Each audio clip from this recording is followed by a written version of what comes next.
भारत गौरव आचार्य श्री पुलक सागर जी गुरुदेव के प्रवचन और धार्मिक कार्यक्रम देखने एवं सुनने के लिए जिन शरणम मीडिया चैनल को अभी सब्सक्राइब करें और बेल आइकॉन पर क्लिक जरूर करें। भगवान का पावन पुराण, भगवान की पावन कथा, भगवान का पावन चरित्र इस ठंड में भी आप श्रवण कर रहे हैं।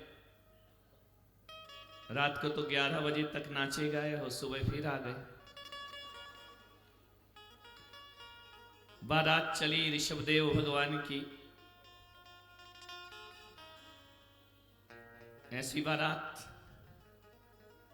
देखी किसी की जो यहां कल डूंगरपुर में निकली।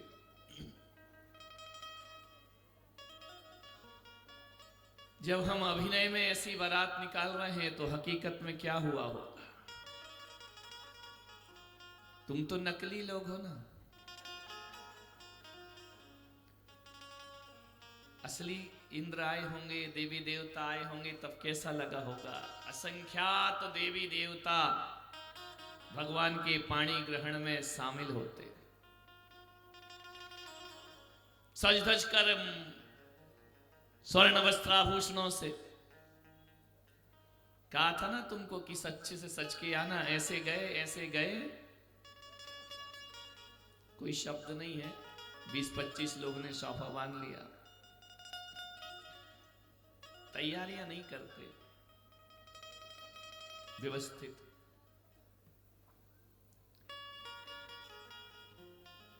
भगवान की बारात में मेरा उससे कोई संबंध नहीं, लेना देना नहीं। ज्यादा प्रशंसा करते रहूं तो कमियां भी बताना मेरा धर्म है। मन से घोषणा हुई कि स्वल्पाहार की व्यवस्था है, दूध की व्यवस्था है, अनुचित है। तीर्थंकर की बारात है, तुम वहां भी खाना पीना नहीं छोड़ते क्या? वहां भी तुमको दूध पीना ही है क्या? घर से बिल्कुल भूखे ही आए थे। क्यों ये व्यवस्था रखी गई मुझे नहीं पता, मुझसे पूछा नहीं गया, मेरी इसमें कोई अनुमोदना नहीं है। मंच से घोषणा भी की गई, मुझे बहुत बुरा लगा, क्योंकि संत के सानिध्य में और तीर्थंकर की बारात, आहार संज्ञा किसकी ज्यादा होती है मालूम है? पशुओं की। सुबह से शाम खाते हैं, उनका पेट ही नहीं भरता। एक चिड़िया घोंसले से निकलती है, शाम तक उसका पेट नहीं भरता, खाती रहती। चींटियां दिन भर खाती रहती, इतना सा तो पेट है, लेकिन भरता कभी नहीं है। ये कोई ऐसी कथा नहीं है जिसमें राग रंग की बातें हो। इसका समाज को विशेष ध्यान रखना चाहिए। मेरा किसी भी तरह से उसके लिए अनुमोदना नहीं है, न मेरा समर्थन है, मेरा विरोध है उसके लिए। इसका विशेष ध्यान रखा जाए। हमें अपनी ऐसी कथा नहीं सुनना है कि धर्म को ताक पर रख दिया जाए। तुम्हें तो संकल्प लेना था कि भगवान की बारात जा रही है, हम मुंह जूठा नहीं करेंगे पूरी बारात में। इस मुख से जब भी नाम लेंगे तो ऋषभदेव भगवान का नाम लेंगे, परमात्मा का नाम लेंगे। धार्मिक कार्यक्रम है ये, शादी विवाह नहीं है तुम्हारे घर का, ये तुम्हारी पार्टियां नहीं है। भगवान जा रहे हैं। रतलाम में मैंने महावीर जयंती कराई। 1000 लोग होते थे। मैंने कहा चारों संप्रदाय मिलकर करो तो महावीर जयंती होगी। आज से 15-20 साल पहले समाज मानने को तैयार नहीं। श्वेतांबर समाज अलग, दिगंबर समाज अलग, कांजी समाज अलग, 20 पंथी अलग, 13 पंथी अलग। मैंने कहा जी मेरे सानिध्य में महावीर जयंती होगी तो ध्यान रखना सबको एक साथ निकलना पड़ेगा। और इतिहास पलटा रतलाम का। 100 साल से महावीर जयंती निकल रही। पहली बार 25,000 लोग सड़कों पर उतर करके आ गए। सूरत में महावीर जयंती हुई। हमने कहा कि कोई भी महावीर जयंती पर जगह जगह स्वागत नहीं होंगे, कोई खाना पीना नहीं रखा जाएगा। भीषण गर्मी हो तो हो, ये ऐसा जुलूस नहीं है खाने पीने मौज मस्ती वालों का। ये शोभा यात्रा तीर्थंकर भगवान की शोभा यात्रा है।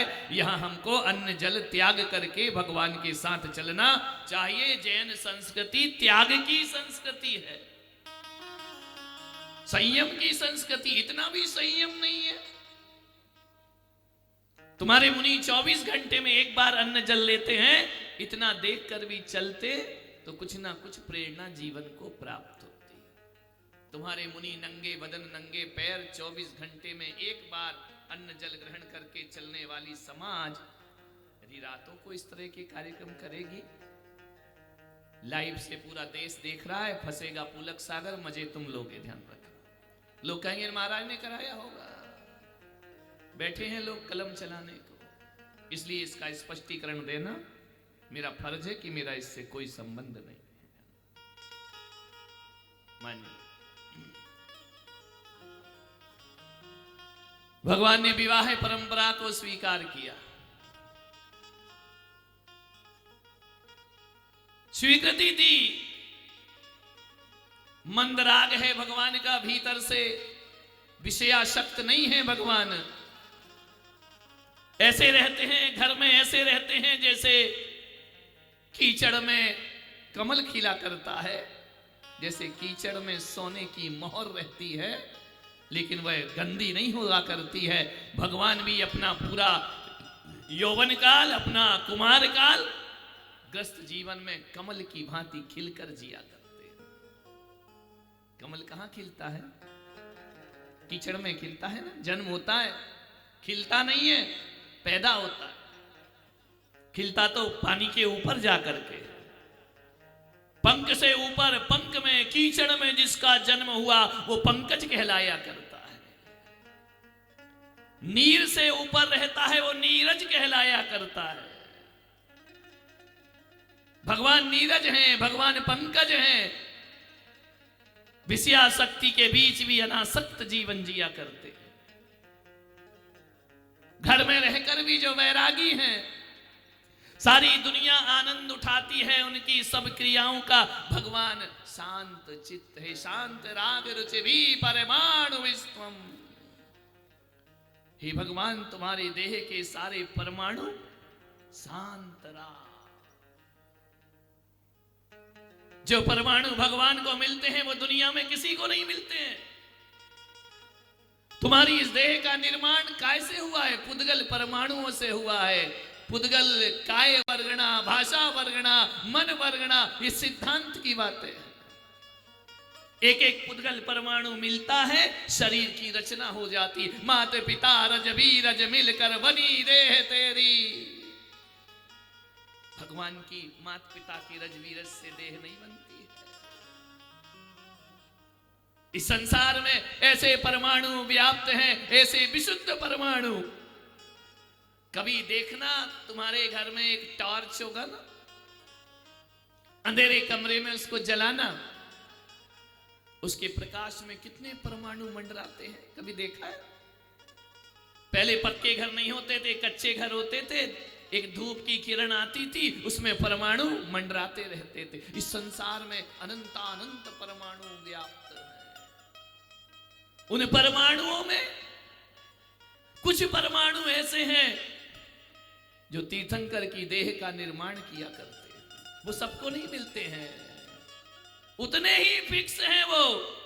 24 तीर्थंकर को मिलेंगे, आगे वाले तीर्थंकर आएंगे, उन्हीं परमाणुओं से उनकी रचना होगी उनके शरीर की। कैसे हैं वे परमाणु? ये शांत राग रुचि भी परमाणु विष्णु निर्मापितास्त्र भुवन। इनसे तुम्हारी देह का निर्माण हुआ है। इसीलिए भगवान उन विशुद्ध परमाणुओं के कारण कभी उत्तेजित नहीं होते हैं, कभी आश्चर्यचकित नहीं होते हैं। हम तो थोड़ी सी चीज देखें तो आश्चर्यचकित। आजकल एक शब्द बन गया ना, इतिहास में पहली बार। खाक का इतिहास में पहली बार। थोड़ा सा कार्यक्रम हुआ, इतिहास में पहली बार। ये आश्चर्य विस्मय तुम जैसों को होते हैं, तीर्थंकरों को ये आश्चर्य और विस्मय होता नहीं है। कोई इतिहास नहीं होता है। भगवान के विशुद्ध परमाणु उनके अंदर क्रोध पैदा नहीं होने देते, उनके अंदर मान पैदा नहीं होने देते, उनके अंदर इच्छाएं पैदा नहीं हो। इतने विशुद्ध परमाणु हैं शरीर के उनके, उनसे भगवान की रचना होती है। आवेश में नहीं आते, शांत चित्त भगवान, प्रशांत रूपाय दिगंबराय देवादि देवाय नमो जिनाय। ऐसे जिनेंद्र भगवान। तुमको थोड़े से में गुस्सा आ जाता है, आता है या नहीं? बोलो ना। दही खा के आए क्या, मुंह बंद है क्या? गुस्सा आता है? नहीं आता? आता है ना। अहंकार आता है? हमें तो कोई है ही नहीं दुनिया में दूसरा, दो ठीकरे क्या कमा लिए, अपने आप को शहंशाह समझने लगे। लालच है, पूछो ही मत। लालच तो इतना है कि फ्री में जहर भी बटे तो हम पीने को तैयार हैं। ध्यान रखना, विचार करिए। अमृत तो छोड़ो, जहर भी बांट दो तो लाओ हमको दे दो, हम पी लेते हैं। फोकट में मिलना चाहिए, ध्यान रखना। लालच भी है ना तुम्हारे अंदर। मायाचारी तो पूछो ही मत। जितने सीधे मेरे सामने बैठते हो ना, इतने सीधे दिन भर में रहो ना, तो धरती स्वर्ग बन जाएगी। ध्यान रखना, इसे स्वर्ग बनने में ज्यादा टाइम नहीं लगेगा। कितने सीधे बैठे, ऐसे धर्मात्मा। वाह, सभी को बस थोड़ी देर बाद केवल ज्ञान प्रकट होने वाला है। नहीं, आदमी का चेहरा, ये चेहरे बड़े भोले हैं, ये चेहरे बड़े भोले हैं। सच मानो बारूद के गोले हैं, ये चेहरे बहुत भोले हैं। आदमी दिखता कुछ है, होता कुछ है। इनके दुकान का रूप कुछ होता है, घर के रूप कुछ होता है, मंदिर का रूप कुछ होता है, और साधुओं के सामने का रूप बहरूपिया जीवन हमारा। भगवान का ऐसा नहीं होता। ये शांत राग रुचि भी परमाणु पूरा स्वर्ग चरणों में खड़ा है। भगवान अहम भाव में नहीं भरते, देखते नहीं भगवान की प्रतिमा कैसी है, शांत चित्त। कोई नाचे तो उन्हें मतलब नहीं, कोई गाए तो उन्हें मतलब नहीं है, कोई दुखी हो, शांत राग रुचि भी परमाणु। शांत है भगवान, बीतराग भगवान। दुनिया में कहीं भी ढूंढने चले जाना, तीर्थंकर जैसी आत्मा किसी धर्म के पास नहीं हुआ करती है। वो केवल जैनियों के पास है, तो वो सबके, लेकिन मालिकियत जैनी जमाते हैं, ये भी उनका अहंकार है। भगवान तो सबका है। धन्य हो गई वह देवियां जिन्होंने भगवान के साथ परिणय किया। परिणय सूत्र में बन गई वो दोनों देवियां। क्या कहना उनके स्वभाव का, लोग भगवान को छू नहीं पाते हैं, उन्होंने अपना जीवन साथी के रूप में भगवान का वर्ण कर लिया है। ध्यान रखना, अरे वो आनंद भगवान को नहीं मिल रहा है जो आनंद उन राजकुमारियों को भगवान की अर्धांगिनी बनने का सौभाग्य प्राप्त होता। लक्ष्मी सरस्वती रूप यशस्वती और सुनंदा देवी कितना पुण्य कमा कर लाई होगी भगवान की पत्नी बनने का सौभाग्य। भगवान के साथ उठना, भगवान के साथ बैठना, भगवान के साथ वार्तालाप करना, कितना समय। एक आदमी का सबसे ज्यादा समय कौन लेती है? बोलो, शादी के बाद कौन लेती है? पत्नी या मम्मी? मम्मी तो बैठी रहती, बैठी रहे, कोई बात करना, हमको घूमने जाना है। ऐसा भगवान के घर में नहीं था। लेकिन सबसे ज्यादा वक्त रानियों के साथ बीतता है। कितना सौभाग्य होगा उसका। अनंत सुख सौभाग्य की धनी, अखंड सौभाग्य की धनी। जब तक तीर्थंकर घर में रहते हैं, किसी की मृत्यु नहीं होती उनके परिवार में, कोई वैधव्य नहीं देखा करता है, कोई विदुर नहीं हुआ करता है उनके परिवार में। जब तक तीर्थंकर हैं, कोई मृत्यु को प्राप्त नहीं होते। ये दिगंबर परंपरा का का शाश्वत सूत्र दिया गया है। उनके असाता कर्म का उदय कभी नहीं आता। तीर्थंकर को सर्दी जुकाम कभी नहीं होते, तीर्थंकर को बीमारियां कभी नहीं होती हैं, तीर्थंकर को किसी भी तरह के रोग नहीं होते हैं।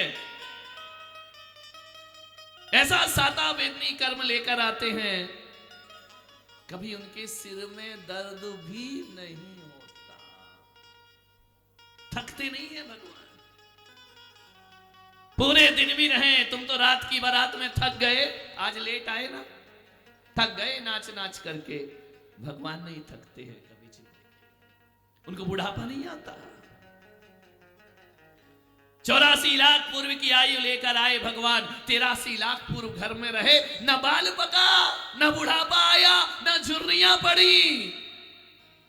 50-60 साल में तुम्हारा चेहरा 70-80 तक तो तुम्हें दर्पण डराने लगेगा कि देखो तुम अब क्या हो गए हो।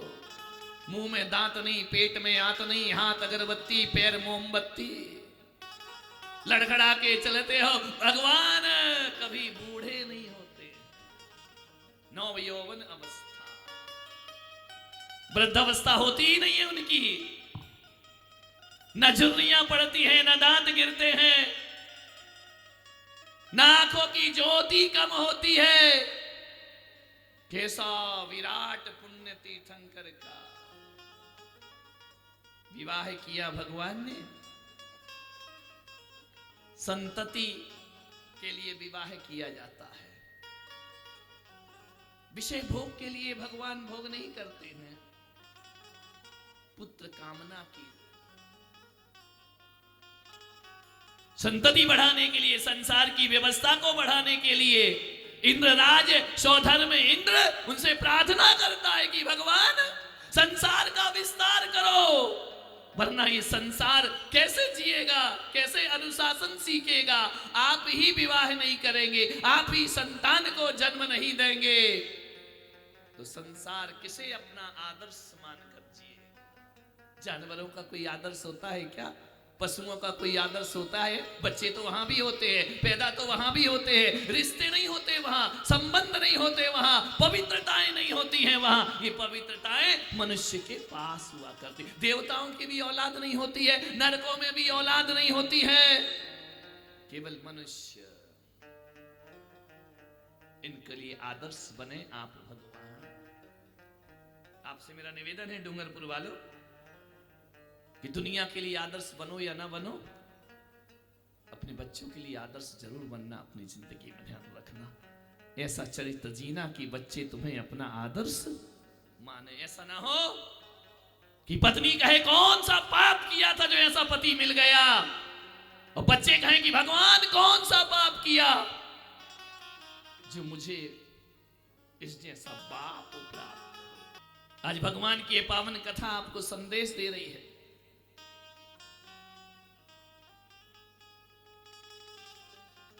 बहुत कम ऐसा होता है। महान पुत्र के निकृष्ट पिता देखे हैं हमने। पुत्र महान हो जाता है, माँ बाप निकृष्ट हुआ करते हैं। हमने तो ऐसा भी देखा है डूंगरपुर वालों कि माँ बाप महान होते हैं तो औलाद निकृष्ट पैदा हो जाती है। माँ बाप अच्छे होते हैं, चरित्रवान होते हैं, औलाद चरित्रहीन हो जाती है। माँ बाप जीवन भर अपने जीवन को आदर्श में बनाते हैं, पुत्र औलाद उनके आदर्श को मिट्टी में मिला दिया करती है। और हमने ऐसा भी देखा है कि कभी किसी के बच्चे बड़े महान होते हैं, लेकिन माँ बाप शराबी होते हैं, जुआरी होते हैं, बच्चे के आदर्श को मिट्टी में मिलाया करते हैं। बहुत कम घर होंगे जिसमें पुत्र भी महान हो और पिता भी महान हो। ऐसा घर जानते हो किसका है? ऋषभदेव भगवान का। नाभि राय जैसे पिता भी महान और ऋषभदेव से पुत्र भी महान हुआ करते हैं। और ऋषभदेव एक महान पिता के महान पुत्र ही नहीं थे, महान पुत्रों के महान पिता भी बनकर के उन्होंने दिखाया। हर महानता उनके घर में। नाभि राय अपने तरह से महान थे, ऋषभ देव अपने आप में महान थे, भरत चक्रवर्ती अपने में महान थे, और बाहुबली अपने आप में, सबने महानता के शिखर को छुआ है। हमारे घरों में ऐसा नहीं होता। सास अच्छी है तो बहू आ जाएगी, लड़ा झगड़ा लो। किसी की बहू अच्छी है तो सास जीने नहीं देगी, उसे ध्यान रखना। सारे महान पद ऋषभ देव के घर में है। अंतिम मनु नाभि राय, अंतिम कुलकर का दर्जा मिला उन्हें। नाभि राय का अर्थ होता है जिन्होंने नाभि में से नाल काटना सिखाई, वह नाभि राय के नाम से प्रसिद्ध हो गए। क्योंकि उससे पहले जुड़वा बच्चे पैदा होते थे, युगलिया पैदा होते थे। कर्म भूमि का शुभारंभ कहीं से होता है, तो अंतिम कुलकर महाराजा नाभि राय से कर्म भूमि की शुरुआत हुआ करती। बच्चा पैदा होता है तो नाल आती है ना उसकी नाभि में, उसको काटने का लोगों ने देखा, ये क्या है, जन्म होते ही ये क्या नाभि जुड़ी हुई है। नाभि राय ने कहा इसे काटो, इसका अभी तक गर्भ का जीवन जो था, इसके द्वारा भोजन पानी मिलता था, अब इसे काटना चाहिए इस नाल को। पहली बार नाल काटने की व्यवस्था किसी ने बनाई तो नाभि राय कुलकर ने बनाई। ध्यान रखना, उनका नाम नाभि राय हो गया।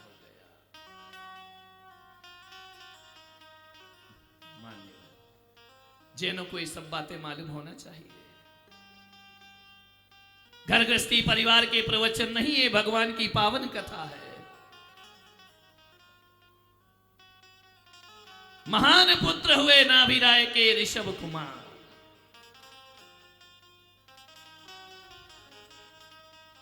महान थे अपने आप में, पुत्र और भी ज्यादा महान पैदा हो गया। तीर्थंकर जैसा पुत्र, एक बात याद रखना डूंगरपुर वालों, तीतर जैसे पुत्रों को तो हजारों माताएं जन्म देती हैं, लेकिन तीर्थंकर जैसे पुत्रों को सब नहीं दिया करती हैं।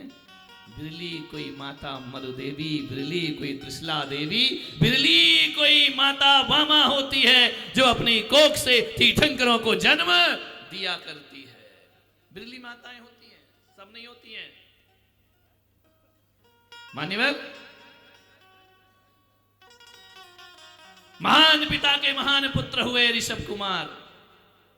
सारे महान पद उनके ही घर में, नाभि राय उनके ही घर में, प्रथम तीर्थंकर उनके ही घर में, प्रथम मोक्षगामी अनंत वीर्य भरत चक्रवर्ती का नहीं, ऋषभ देव के तीसरे पुत्र अनंत वीर्य। सबसे पहले उन्होंने मोक्ष का द्वार खोला। पिता बैठे रहे, दादा बैठे रहे, सब बैठे रहे, भाई बैठे रहे, सबसे पहले मोक्ष का द्वार उस काल में, चौथे काल में किसी ने खोला तो ऋषभ पुत्र अनंत वीर ने सबसे पहले मोक्ष, प्रथम मोक्षगामी उनके ही घर में, प्रथम चक्रवर्ती भरत ऋषभ देव के घर में, प्रथम कामदेव बाहुबली ऋषभ देव के घर में, पहली गणनीयारिकाएं ब्राह्मी सुंदरी वह ऋषभ देव के घर में, और पहला आहार दाता वह भी ऋषभ देव के वंश में हुआ। कितने महान पद हैं, सबके पास कोई ना कोई डिग्री है। सारे पुत्र मोक्ष को प्राप्त हो गए। क्यों ना होंगे? जिसका बीज ऐसा है उसका वृक्ष भी वैसा होगा, उसके फल भी वैसे होंगे। सौभाग्यशाली बनो, तीर्थंकर ना बन सको तो कोई बात नहीं, इतना पुण्य कमाओ डूंगरपुर वालों कि कहीं ना कहीं हम तीर्थंकर के पुत्र ही बन जाएं तो भी हमारा जीवन सार्थक। पुत्र तो छोड़ो, उनके दास ही बन जाओ तो भी कल्याण होने में ज्यादा देर। दास तो बन सकते हो ना, उनकी औलाद तो तुम नहीं बन सकते, ध्यान रखना। कितनी भी कोशिश कर लो, इस काल में उनकी औलाद नहीं, लेकिन उनके दासों के भी दास जो बन जाते हैं वो भी मुक्ति के भागी हो जाते। इतनी महिमा हमारे तीर्थंकर भगवान की। बोलो केसरिया लाल की जय, बोलो ऋषभदेव भगवान की जयकारे इसलिए लगाता हूं कि जाग जाओ, सो मत जाना। भीतर के परमात्मा को जागृत रखो। नाभि राय ने अपने पुत्र को योग्य नहीं बनाया, पुत्र तो योग्य ही पैदा हुआ था। मानिए डूंगरपुर वालों में आप आज से इस प्रसंग पर इतना ही कहना चाहता हूं कि तुमने इतना पुण्य नहीं कमाया है कि तुम्हारा पुत्र योग्य पैदा हो, तुम्हें योग्य बनाना पड़ेगा। हम साधारण लोग हैं, हम संसारी लोग हैं। अपने बच्चों को ऐसे संस्कार दो, ऐसे संस्कार दो। एक पिता का दायित्व है, एक पिता का कर्तव्य है कि अपने बच्चों को इतना योग्य बनाओ, इतना योग्य बनाओ कि वो विद्वानों की सभा में आगे बैठने की काबिलियत रखता हो, संतों से बात करने की हैसियत रखता हो। इतना योग्य अपने बेटे को बनाओ कि पिच्छी भले ना, लेकिन संतों का कमंडल पकड़ने का सौभाग्य उसको अर्जित होना चाहिए। इतना योग्य बनाओ अपने पुत्रों को। और बच्चों का भी कुछ दायित्व है। ऐसा जीवन जियो, ऐसा जीवन जियो, इतना महान जीवन जियो, तुम्हारे पिता को लोग देखें तो बोले अमुक चंद जी कौन सा पुण्य किया था जो संतों जैसी संतान, भगवान जैसी संतान तुम्हारे घर में पैदा हुई है। कह सकता है कोई? है ना, जितने पात्र बने हैं ना, सौधर्म, ईशान, सानत कुमार, ऋषभ कुमार, सैनिक, ये जो बने हैं ना, करोड़पति होंगे, अरबपति होंगे दुनिया में। लेकिन आज तुम्हारे इस भेष को देख के मुझे लगता है कि जरूर तुम्हारे माँ बाप ने कुछ पुण्य कमाए होंगे जो तुम्हारी जैसी संतानों को उन्होंने जन्म दिया है। लाखों रुपए लोग नए वर्ष आ रहा है, विदेशों में जाते हैं, कोई अमेरिका जाता है, कोई दुबई जाता है, कोई यहाँ जाता है, पैसा बर्बाद करके आता है। धन्य हो तुम पुत्रों अपने पिता के कि अपनी कमाई हुई चंचला लक्ष्मी को ऋषभ देव की कथा में समर्पित कर रहे। ये पुण्य है तुम्हारा, लक्ष्मी को पुण्य में लगा रहे। पुण्यात्मा, अपने को पुण्यात्मा समझो। ये पैसा आपने कार में नहीं लगाया, मकान बनाने में नहीं लगाया, विषय भोग की वस्तु में नहीं लगाया। ये मत सोचना कि हमारे 5 लाख बेकार गए, हमारे 7 लाख बेकार गए, वो बेकार ही चले जाएंगे, फिर ध्यान रखना। नहीं, ये सोचो कि धन्य है ये 2024 जो हमारे घर में, हमारे नगर में ऋषभ देव का चरित्र लेकर के यहां पर आया। सौभाग्यशाली हो। डूंगरपुर में और पैसे वाले नहीं है क्या? है ना। उनको भगवान ने एक्सेप्ट नहीं किया, उनको नहीं समझा इस योग्य, तुम्हें ही समझा है, इसलिए तो तुम्हें यहां इंद्र बना करके बिठा दिया है। अभागे होंगे वो लोग जो धन दौलत से विषय वासनाओं को भोगते हैं, अभागे हैं वह लोग। अभी कहा जा रहा ना कि विधान में बैठो, पूजा में बैठो, बैठते हैं, देखते हैं, हो कर्महीन हो, भाग्यहीन हो। जाते हुए वर्ष में भी भगवान की पूजा अपने हाथ से नहीं कर सकते हो। 2025 का स्वागत भगवान के अर्घ से करना चाहिए, 2025 का स्वागत भगवान के अभिषेक से करना चाहिए, 2025 का स्वागत भगवान की अर्चना से करना चाहिए। सोच रहे हैं, विचार रहे हैं, सकल पदार्थ या जग माही, कर्महीन नर पावत नाही। कर्महीन लोग होंगे। जीवनवारी में बहुत मन लगता है।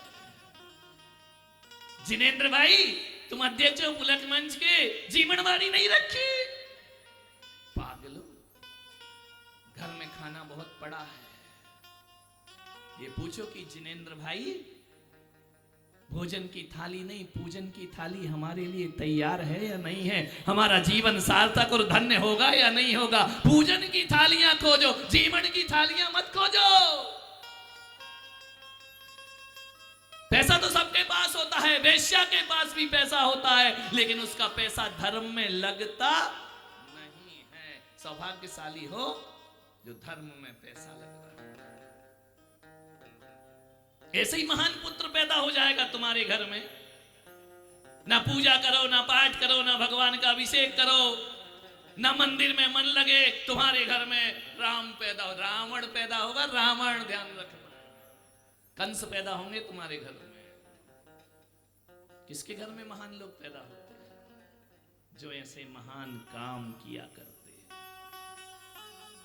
न जाने यहां क्या है, हमारे वहां तो एमपी में, उत्तर प्रदेश में यदि हम बोलते ना, हजारों लोग पूजन पाठ करने के लिए बैठ जाते, भगवान की आराधना करने को बैठ, रोज अनाउंसमेंट हो रहा, इंद्र बनो, पूजा करो। भगवान जाने क्या मति मारी गई है। सोचना, सार्थक करो जीवन। महान पिता के महान पुत्र, 100 पुत्रों को जन्म दिया। एक पुत्री 100 पुत्र को यशस्वती कर जन्य। बड़ी रानी ने कितनों को जन्म दिया? एक पुत्री 100 पुत्र को। तुम्हारे कितने हैं? बोलो बोलो। तुम्हारे 3 हैं महामंत्री जी, तुम्हारे वालों के पूछना कितने हैं? एक। ऐसे ही जैन धर्म बचेगा, ऐसी जैन संस्कृति चलेगी एक एक औलाद से। वो दुकान चलाएगी, तुम्हारा बुढ़ापा सुधारेगी, अपना भविष्य बनाएगी, संतों की सेवा करेगी, या मंदिर जाएगी, या विदेशों में जाकर एक पुत्र अपना घर बसा लेगा। क्या होगा एक पुत्र से? किसके वंशज हो तुम? 100 पुत्र पैदा। डूंगरपुर वालों, कम से कम 3 तो पैदा करो रे, 3 तो औलाद पैदा करो। एक नहीं, डर गए। तुम्हारे बाप ने 4 पाले हैं, तुमसे एक नहीं पलता है। फैशन बन गया, एक पुत्र एक पुत्र एक पुत्र। जब गला दबाएगा ना, फिर किसके पास जाओगे? जब भेजेगा ओल्ड हाउस, तब कहां जाओगे? दूसरा बचाने वाला भी नहीं है। पड़ोसियों से ऐसे संबंध बना रखे, मर जाओ एक तो बेटा आएगा नहीं। पड़ोस से संबंध अच्छे नहीं, तुम्हारी अर्थी उठाने वाला नहीं मिलेगा। ध्यान रखना, इतने तो हो। एक पुत्र अपने पास रख लेना, नहीं पले तो पुलक सागर के दरवाजे पे डाल देना। पैदा तो करो मेरे भाई, चिंता मत करो उसकी, कैसे पलेगा। बच्चा पैदा होता है ना, कुछ लेके नहीं आता है। कल के भोजन की व्यवस्था लेकर नहीं आता, यहां पैदा होता है। वो मां के आंचल में दूध की धार फूट पड़ती है। ध्यान रखना, प्रकृति अपनी व्यवस्था स्वयं करती है। तालियां नहीं चाहिए मुझे, बच्चे चाहिए, बच्चे। ताली बजाने से क्या हो जाएगा? बच्चा पैदा होता है कि ताली बजाने से? विचार करिए। संतानें चाहिए, जिन शासन के सपूत चाहिए। मुझे पुलक सागर को अकलंक और निकलंक चाहिए। मुझे पुलक सागर को अपनी समाज में भरत चक्रवर्ती चाहिए। राजा सोम, राजा श्रेणिक और राजा श्रेयांश चाहिए। ध्यान रखना। पहले भी मैंने कहा, नौकरी करवाते फिर रहे हो। मैं सम्राट बनाने की बात सोच रहा। सम्राट बनाओ अपने बच्चे। एक बच्चा है, वो पल नहीं पा रहा है। ये नौकरी वालों के कहां से पलेंगे? ध्यान रखना। सेठों के हो ना, राजाओं के हो। एक पुत्री 100 पुत्र को यशस्वती कर धन जन्य। एक पुत्री एक पुत्र दे हुई सुनंदा धन्य। बोलो आदिनाथ भगवान की। 101 पुत्र 2 पुत्रियां। विचार, माथे पर चढ़ जाते हैं जो इकलौते पुत्र, बुढ़ापे में इज्जत नहीं करते हैं। उन्हें मालूम है घर हमारा है, पैसा हमारा है, रुपया हमारा है, बुढ़ा जाएगा कहां? सब मुझे ही देना है। फिर अपने ही घर में परायेपन का बोध होगा, अपने ही घर में अकेलेपन का बोध होगा, और ऐसी स्थिति आएगी कि अपना ही घर अपने खाने को दौड़ेगा। ध्यान रखना, मन नहीं लगेगा बुढ़ापे में। क्या करेगा वो एक पुत्र? और कोई कलिहारी नारी आ गई बहू बन के, हो गया तुम्हारे बुढ़ापे का सत्यानाश। ध्यान रखना। फिर आओगे महाराजों के पास, महाराज क्या करें, अब बुढ़ापे में क्या कर लोगे तुम, अब जो है उसे ढो जिंदगी भर दे। सामाजिक चिंता है। एक एक पुत्र है, अंतर जाति विवाह कर रहे हैं, ऐसी ऐसी बहुएं आ रही हैं जिन्हें तीर्थंकर क्या होते हैं पता नहीं है, जैनत्व क्या होता है ये पता नहीं है। कहां जाएंगे संस्कार, कहां बचेगी हमारी सभ्यता। एक अपने लिए रख लो भाई, एक देश को दे दो, एक पुलक सागर को दे दो। अब मैं पूछता हूं, बेटा दीक्षा लेगा, कितने बच्चे, कितने भाई बहन? बोले अकेला। अब मुझे लगता इसे ले जाऊं कि बाप को रुलाऊं बिठा करके। ध्यान रखना, मानने बस सोचना। ऋषभदेव ने 72 कलाएं सिखाई अपने पुत्र पुत्रियों को। पहले तीर्थंकर थे जिनके घर में पुत्रियों का जन्म हुआ। तीर्थंकरों को पुत्रियां नहीं होती हैं कभी भी। ऋषभदेव ने 2 पुत्रियों, इतिहास बदल दिया उन्होंने। नहीं पुत्रियां, उन्होंने कहा नारी को भी पुरुषों जैसा दर्जा मिलना चाहिए, नारी शोषित नहीं रहेगी, नारी दोयम दर्जे में नहीं रहेगी, नारी पिछड़ा जीवन नहीं जिएगी। उन्होंने कहा नहीं, नारी का उद्धार होना चाहिए। बहुत बड़ी जिम्मेदारी तीर्थंकर ने अपने कंधे पर ली। इस देश में सबसे पहले ब्रह्मचर्य व्यवस्था ऋषभदेव से पहले भी सबसे पहले किसी ने ब्रह्मचर्य की स्थापना की, किसी पुरुष ने नहीं की। ब्राह्मी और सुंदरी ने सबसे पहले ब्रह्मचर्य की स्थापना की। ध्यान रखना, सबसे पहले बाल ब्रह्मचारिणी कौन हुई? ब्राह्मी और सुंदरी। ये सम्मान दिया पिता ने तुम्हें। ध्यान रखना, अभी दृश्य आएंगे आपके साथ। ऋषभदेव ने कहा कि पुत्रियों, स्त्री समझ के अपने को पीछा मत समझना। ये पुरुष है, प्रधान समाज है, स्त्रियों का शोषण होता है। उन्होंने अपनी पुत्रियों को कहा कि मेरे पास आओ, शिक्षा को ग्रहण करो। शिक्षा के से बढ़कर दुनिया में कोई दूसरा काम। जब तक नारी शिक्षित नहीं होगी, पढ़ेगी लिखेगी नहीं, विद्याओं की स्वामी नहीं होगी, तब तक धरती पर उसका शोषण चलती रहेगा। पहली बार ऋषभदेव ने कहा कि नहीं, नारी पढ़ी लिखी होना चाहिए, घूंघट मर्यादा के हों लेकिन भीतर से ज्ञानी होना चाहिए। ऋषभदेव बैठे हुए एक दिन परम हुलास, पुत्री ब्राह्मी सुंदरी पहुंची उनके पास। ओ बाड़ी बयस लगे दिन थोरी, बाड़ी बयस लगे दिन थोरी। काय के लिए आया है? संदीप। ओ बाड़ी बरस लागे दिन थोरी, बाड़ी बयस लगे दिन थोरी। दोनों पुत्रियां हुई किशोरी, दोनों पुत्री हुई किशोरी। पट भूषण तन पे पत आभूषण तन पर साजे, पट आभूषण तन पे साजे। बाल्यावस्था बीती लागे। सभी बोलिए भगवान की अमृत कथा, अपने मुख को अमृत से भरिए। जिनसेन आचार्य के वचन है ये। तालियां, जय हो।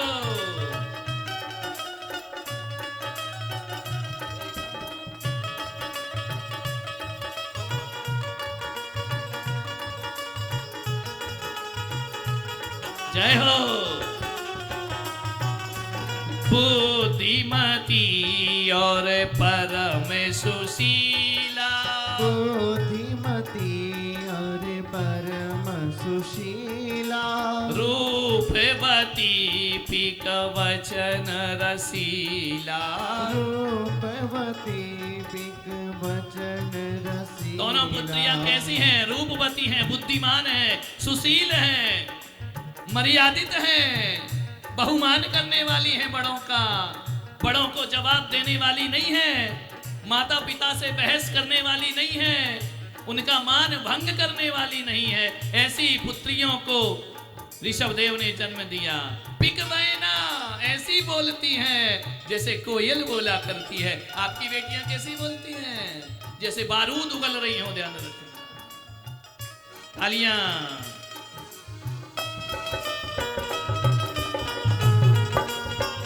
क्या बात है।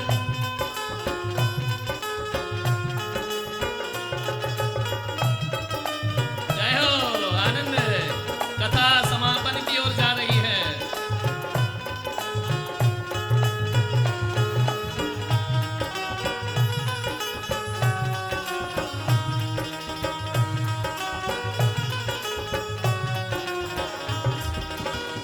किया प्रणाम पिता को भाया, प्रणाम पिता को पाया।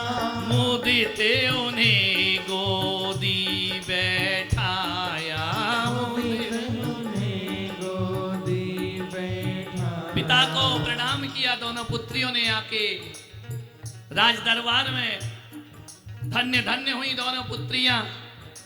हे तीर्थंकर, हे भगवान, हे जगत पिता, हम तुम्हें अपना प्रणाम निवेदित करते हैं। ओ मुदित उन्हें गोदी बैठाया। मुदित उन्हें गोदी बैठाया। ओ मस्तक सूंग हाथ सिर फेरा। मस्तक सोग हाथ सिर फेरा। कीना प्रकट स्नेह घनेरा। कीन्हा प्रकट स्नेह घनेरा। ओ बोले बचन पुत्रियों प्यारी। बोले वचन पुत्रियों प्यारी। सुनो आज कुछ बात हमारी।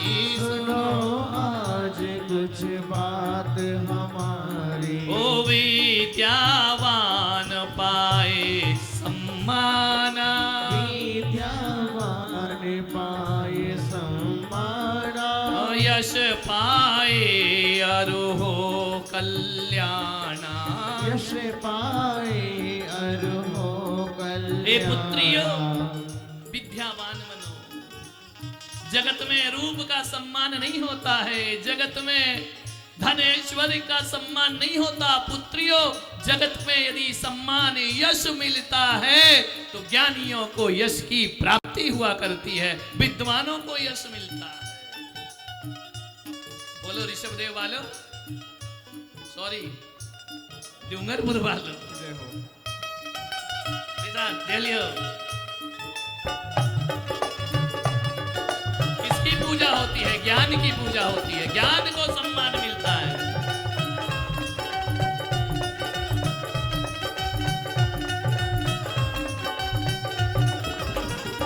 ओ कामधेनु चिंता विद्या। कामधेनु चिंतामणि विद्या। कामधेनु चिंतामणि। धर्म अर्थ नहीं सफलता है बिना। धर्म अर्थ नहीं सफलता। हे देवियों, हे पुत्रियों, ये धन वैभव ज्ञान से सफल होता है, अज्ञानियों का नहीं। उनका धन संपदा यश सब खत्म हो जाता है। मेरे यश से पुत्रियों तुम्हें यश नहीं मिलेगा, तुम्हारी विद्याओं से तुम्हें यश की प्राप्ति। ऋषभदेव समझा रहे हैं कि पुत्रियों, ज्ञान और विद्या को प्राप्त करो। विद्या बंधु मित्र कल्याणी। विद्यावन्तु मित्र कल्याणी। सो सुम विद्या लहु सुजानी। सो तुम विद्या लहु सुजानी। अनपढ़ मत रहो पुत्रियों, संस्कार मत रहो, विद्या को धारण करो, ज्ञान को प्राप्त करो, तुम जगत में यश को प्राप्त करोगी।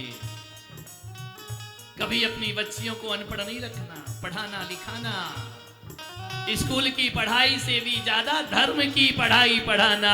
उन्हें धर्म का अध्ययन स्कूल में नंबर मिलते हैं और धर्म से जिंदगी मिला करती है, ध्यान रखें।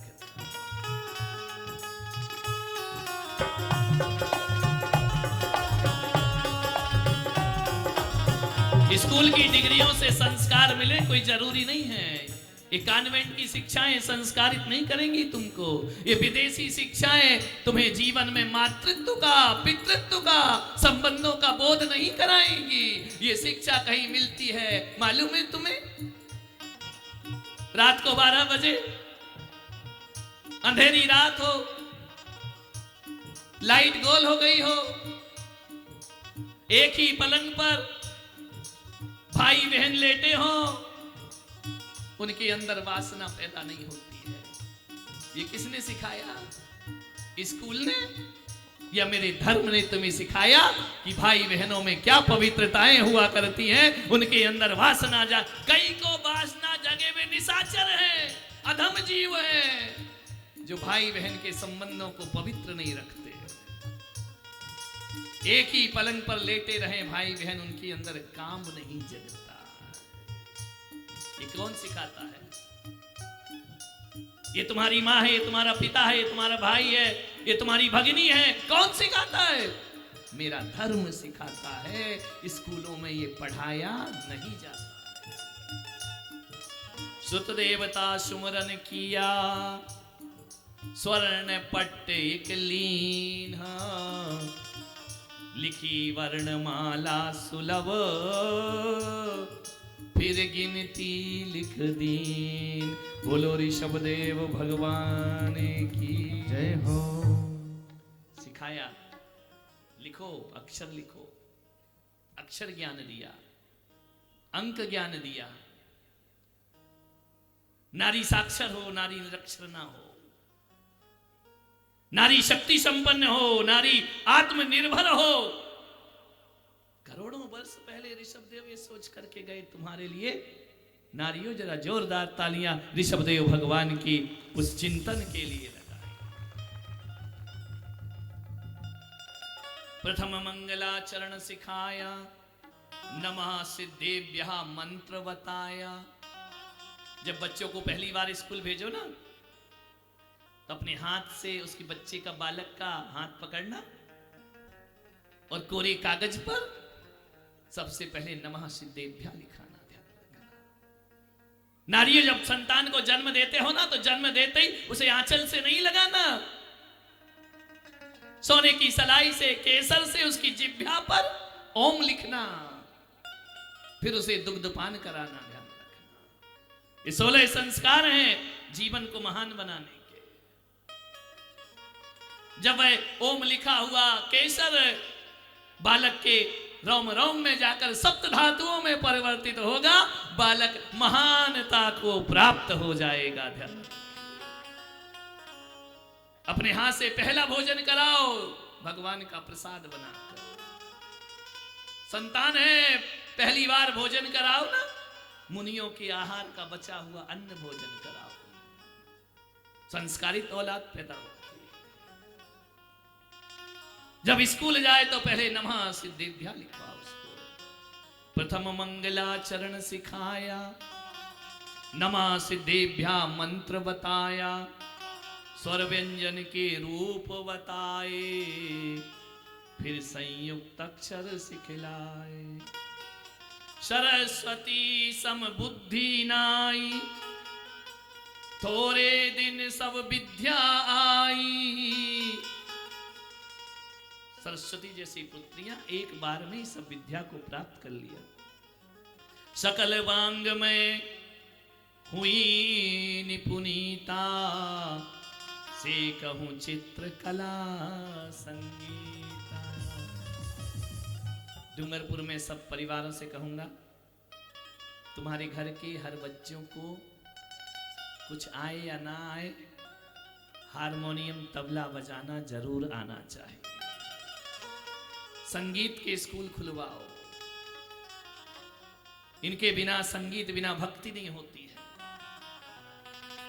संगीत के स्कूल खुलवाओ। मैंने ऋषभदेव में कहा कि संगीत सिखाओ अपने बच्चों को, ऋषभदेव ने सिखाया ना,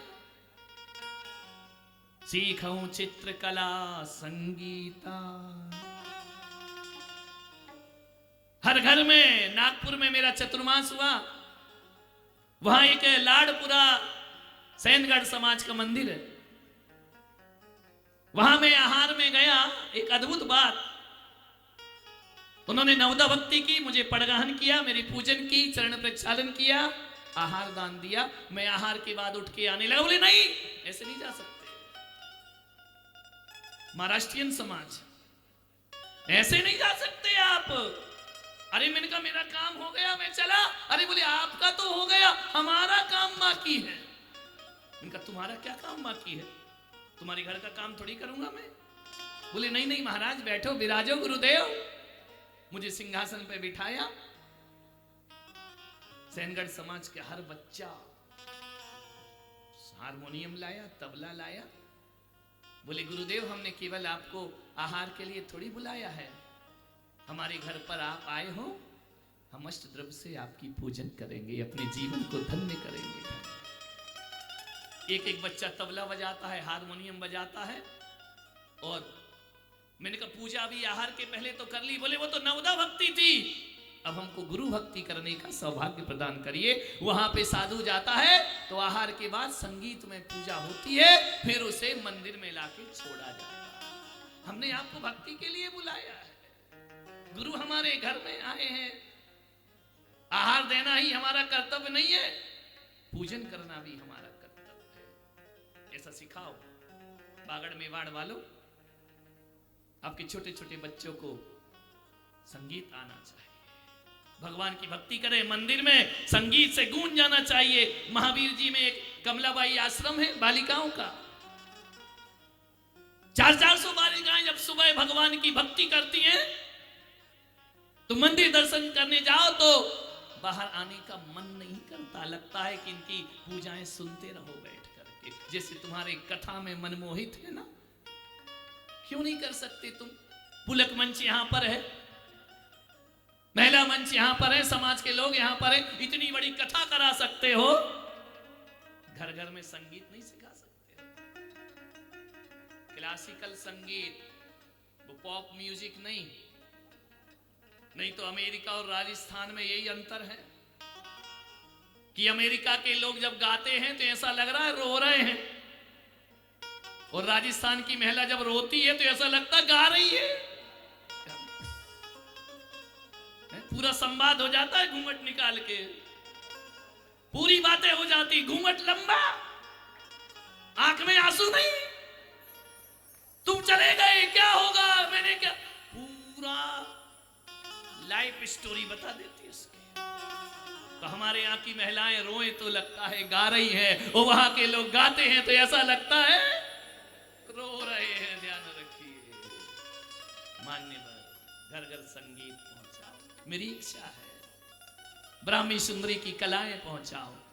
आओ पुराने युग में लौट करके चले, जीवन का आनंद मिलेगा। जो बच्चा संगीत जानता है ना, उसके हृदय पत्थर नहीं होते हैं, उनके हृदय मोम से कोमल हुआ करते हैं। इसलिए संगीत दिया जाता है, सिखाया जाता है। ये जो गा रहे हैं बजा रहे हैं, ये पत्थर दिल इंसान नहीं है। पत्थरों में, पत्थरों की बात तो छोड़ो, हमने तो चट्टान से निकले हुए झरने में भी संगीत सुना है। ध्यान रखिए, ऐसा कोई धर्म नहीं जिसने संगीत को स्वीकार नहीं किया हो। संगीत आना चाहिए। भरत आदि पुत्र दिन राति, पुत्र हो दिन राति, विद्या निपुण किए यूं भांति, विद्या निपुण किए यही भांति। भरत को नृत्य कला सिखाई, भरत नाचना सीखो, मैं सम्राट चक्रवर्ती, नृत्य करो, सोधर्म इंद्र भी नृत्य करता है। आज भरत के नाम से भरतनाट्यम फेमस हो गया पूरी दुनिया में। भरतनाट्यम क्लासिकल संगीत, भरत का नृत्य। विचार करिए, जो ब्राह्मी पुत्री ने लिखा वह ब्राह्मी लिपि बन करके प्रकट हो जाए। एक भाषा बन गई इस देश की, ब्राह्मी लिपि, देवनागरी लिपि। ओ वृषभ सेन संगीत नृत्य रति, वृषभ सेन संगीत नृत्य रति, रति अनुरूप प्रगति कीन्ही यति। रति अनुरूप प्रगति। 100 पुत्रों को 72 कलाएं सिखाई। पूर्ण पुरुष कौन होता है? बड़ा हो जाए, शादी कर ले, बच्चे पैदा कर लिए, वो पूर्ण पुरुष हो गया क्या? नहीं, जिसको 72 कलाएं आती हैं वह पूर्ण पुरुष कहलाया करता है। तुमको कितनी कलाएं आती हैं? गाना बजाना आता है? ऐसा गाओगे जैसे कि कोई एक जगह कवि सम्मेलन चल रहा था, एक गधा रहका बहुत जोरों से, कवि यहां कविता पढ़ रहा था। कवि ने कहा, अरे उसे बंद करो, मैं कविता पढ़ रहा हूं, गधा रेख रहा, उसे बंद करो। जिनेंद्र भाई ने कहा कि गधा भी यही बोल रहा है। समझ गए क्या कि जो कविता पढ़ रहा उसे बंद करो। ऐसा बेसुरा पढ़ रहा है। तालियां, जय हो।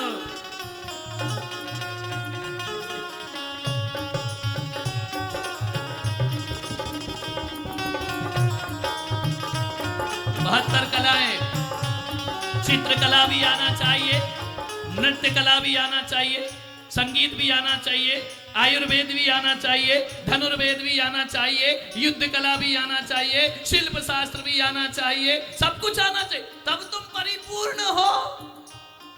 ये डिग्रियां बटोर के कहते हम पढ़े लिखे आदमी हैं, खाक पढ़ा लिखा, तैरना तो आता नहीं है।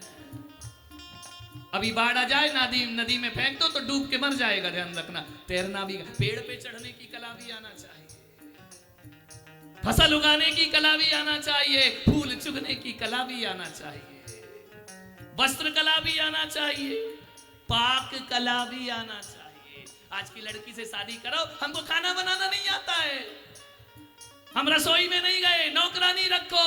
ये नौकरानियों का खाना प्रेम प्रवाहित करेगा, आनंद देगा, मनुहार देगा? नौकर मनुहार से खिलाएंगे, आत्मा का स्नेह डालेंगे भोजन में? पाक कला आना चाहिए। आजकल फैशन बन गया ना, ढाबे में खाने का, होटल में खाने का। कौन जाते हैं ढाबे में? कौन पति खाता है? कौन जाता है होटलों में जाकर खाना? जिस घर की स्त्री को पाक कला नहीं आती, उनके पति बाहर जाके खाते हैं। ध्यान रखना। अरे तुम्हें तो इतना स्वादिष्ट भोजन बनाना आना चाहिए ना, कि तुम्हारा पति किसी चौराहे पर ठेले पे खड़े होकर पानी पूरी उठाए ना, तो उसे लगना चाहिए, धत तेरे के क्या कचरा बनाया है, इससे ज्यादा स्वादिष्ट तो मेरी पत्नी घर में पानी पूरी बनाया करती है। ध्यान रखना। अपने आप बाजार का छूट जाएगा। लोग कहते हैं बाजार का खाना नहीं छोड़ते हैं लोग, घर में कचरा बनाओगे तो बाहर ही तो जाके खाएंगे, वो क्या करेंगे? ध्यान रखना। तुम्हें खाना बनाना आता नहीं, नौकरानियों से बनवाती रहती है। भोजन वाली चाहिए। आजकल की लड़कियां पढ़ लिख के ज्यादा मॉडर्न हो रही हैं ना, इन्हें चाय बनाना नहीं आता, इन्हें भोजन बनाना नहीं आता है, क्या प्रेम प्रवाहित होगा? मनुष्य का सबसे बड़ा सुख किसमें है? बताओ, सबसे बड़ा सुख किसमें मिलता है? भोजन में। इसलिए तो कहते जीवनवाणी है क्या? 10 गुना हो जाता पंडाल जीवनवाणी रोज रखते तो। भोजन से बड़ा सुख है ही नहीं। ध्यान रखना। मान्य बात। तुमको भोजन बनाना नहीं आता है, कैसी स्त्री हो, कैसी गृहिणी हो? जिन घरों में रसोइयों में नौकरानी भोजन बनाती है, वहां रिद्धि सिद्धि और प्रेम के संचार नहीं हुआ करते। खुद बनाओ अपने हाथ से, मनोहार से भोजन करो। ये कलाएं भगवान सिखा रहे हैं।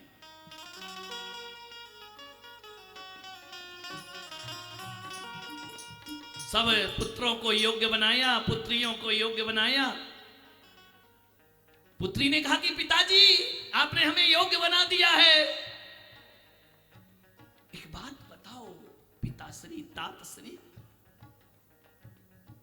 जितना आपने हमारा ध्यान रखा है,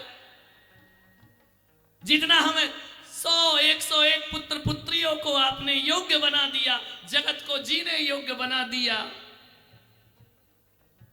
आपको सब आता है भगवान। पुत्री का स्नेह था। सौधर्मिन ने कहा कि देवी ब्राह्मी, देवी सुंदरी, ये जगत पिता हैं, ये तीर्थंकर हैं, ये दुनिया से नहीं सीखते हैं, दुनिया इनसे सीखा करती है। ये चलते फिरते विश्वविद्यालय,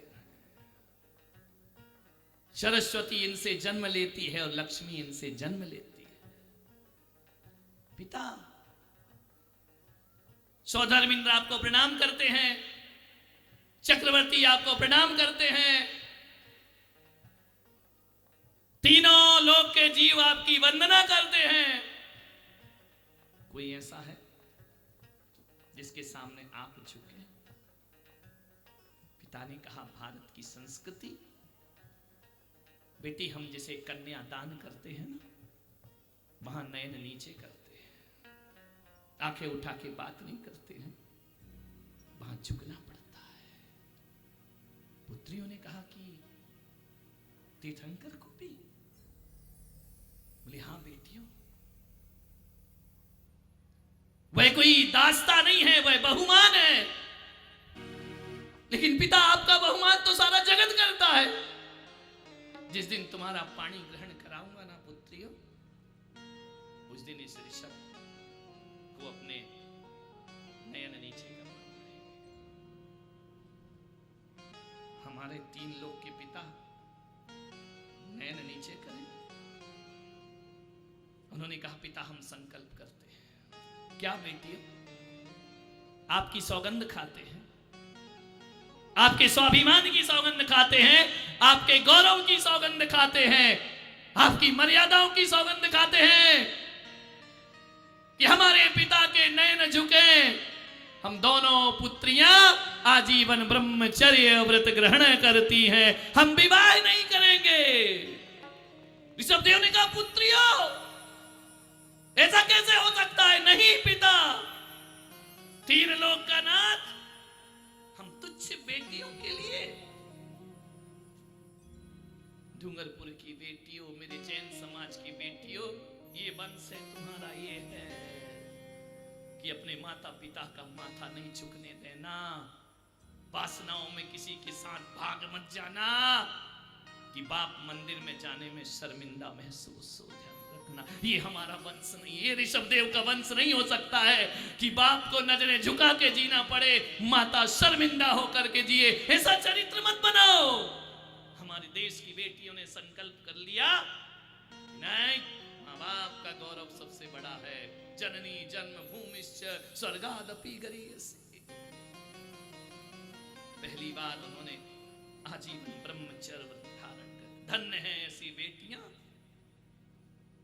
आप भी अपने माँ बाप की मान मर्यादाएं रखो। हर बहू का फर्ज है अपने ससुराल को स्वर्ग बनाने का प्रयास करें। ध्यान रखना, ऐसा जीवन जीना चाहिए। योग्य बनाया।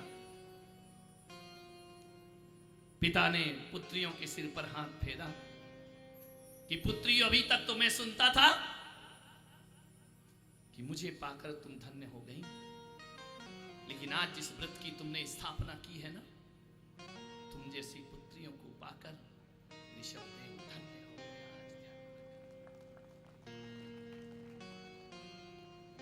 अपने पिता से ऐसे शब्द सुनो बेटियों, अपने सास ससुर से ऐसे शब्द सुनो कि तुम्हें पाकर हम धन्य हो गए। कौन सा पुण्य किया था जो तुम्हारे जैसे हमारे घर के परिवार के सदस्य धन्य धन्य को प्राप्त करो। ये बातें सुनकर कई लोगों की आंखें भीग रही हैं, हृदय भीग जाए पिता का तुम्हारे चरित्र को देखकर। धन्य हुए। मैं कहता हूं कि मैं पुलक सागर के आने से तुम धन्य हुए या नहीं हुए, मेरी ऋषभ देव की कथा को हजारों लोग श्रवण कर रहे हैं। मैं धन्य हो गया डूंगरपुर में आकर। आज चरित्र सुनने वाले लोग हैं इस धरती पर। इंद्र स्वर्ग से सेवा करने लेकर देव सभासद अपने। भगवान की सेवा करने के लिए इंद्र सब देवों को लेकर आया। भगवान का जन्म उत्सव है।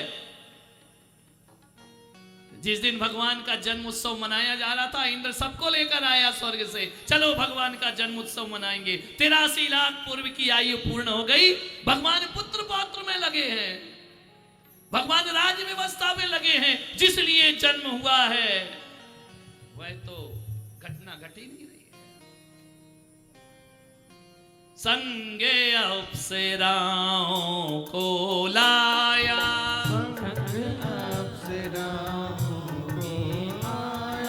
पूजन सामग्री भी लाया, पूजन सामग्री भी लाया। ओ कर पूजा बैठा निज आसन, कर पूजा बैठा निज आसन। होने लगा नृत्य और गायन, होने लगा नृत्य और गायन। ओ अवधि ज्ञान से इंद्र विचारा, अवधि ज्ञान से इंद्र विचारा। यही कारण भय है अवतारा, यही कारण यह अवतारा। जिस कारण से भगवान ने अवतार लिया उसकी सुध नहीं आ रही भगवान को। 83 लाख पूर्व बीत गए। सो यह कार्य तब ही बन पावे जब वृत्ति प्रभु के ही आवे। एक वृद्ध एक अप्सरा है लाया, एक अप्सरा ले आया। नीलांजना नृत्य करवाया, नीलांजना नृत्य करवाया। एक नीलांजना नाम की अप्सरा को लेकर आया जिसकी आयु अंतर मुहूर्त उसकी जीवन लीला समाप्त होने पर है। करते नृत्य आयु हुई पूरी, नित्य नाटिका रही अधूरी। क्षण भर में अदृश्य हो गई, सुंदरता सब नष्ट हो गई। देखा जब यह दृश्य तो चौंक गए भगवान। क्षण भर में ही जग उठा